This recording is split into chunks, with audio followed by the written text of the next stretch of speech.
Thomas competed for 2 seasons as a man, most recently in 2019 before this transition.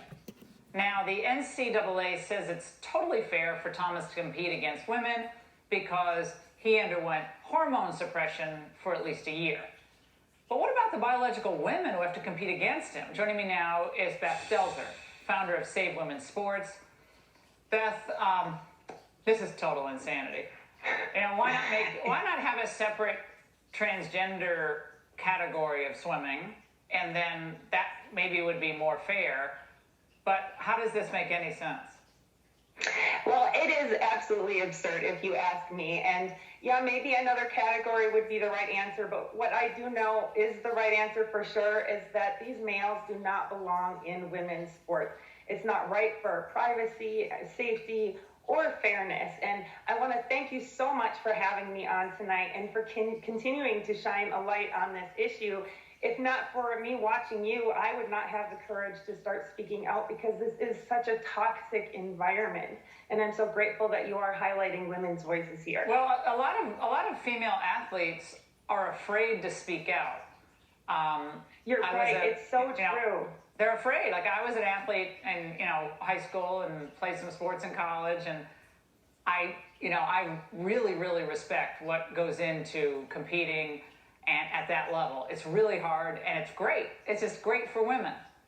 But it's supposed to be. We have athletes that are told that we won't sponsor you if you don't stay quiet about this.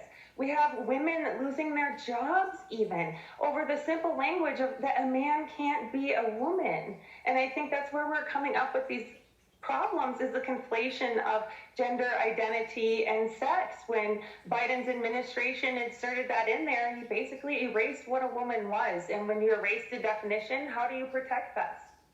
Yeah, well, hormones and so forth may make some difference, but the size of your internal organs, the size of your shoulders, your hips, none of that changes. That's all biological fact. Now, you're so right, Laura.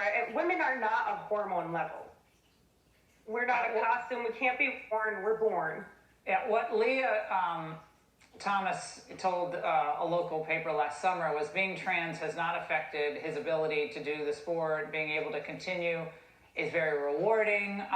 Beth, of course, it's rewarding for the athlete, but not for the women who themselves used to be breaking records. Yeah, and this male we're talking about now has not only set meet records, but pool records. And there is no asterisk on the record for to show that for future generations of females, that was set by a male, and that's why it's not obtainable. Not that they're not pushing themselves hard enough, but that was set by a man. Let's be honest with our language here. The emperor's not wearing clothes, and it's time for everyone to step up. And I hope that me being on here, an average woman, can help other people to get the courage to speak up too. I took a free website to getting laws made in our name in 2 years. What can you all do? Well, and I think that we need female athletes and former competitors and former Olympians who might not have gotten their Olympic gold, bronze, or silver if the situation had been different. When they competed, they need to speak out. This is all for girls. This is all for girls and women, and that's what we're talking about. We want them to succeed and be happy and compete. Beth, thank you. And right on cue, there's something remarkable happening in the world of publishing. The Daily Wire's Matt Wall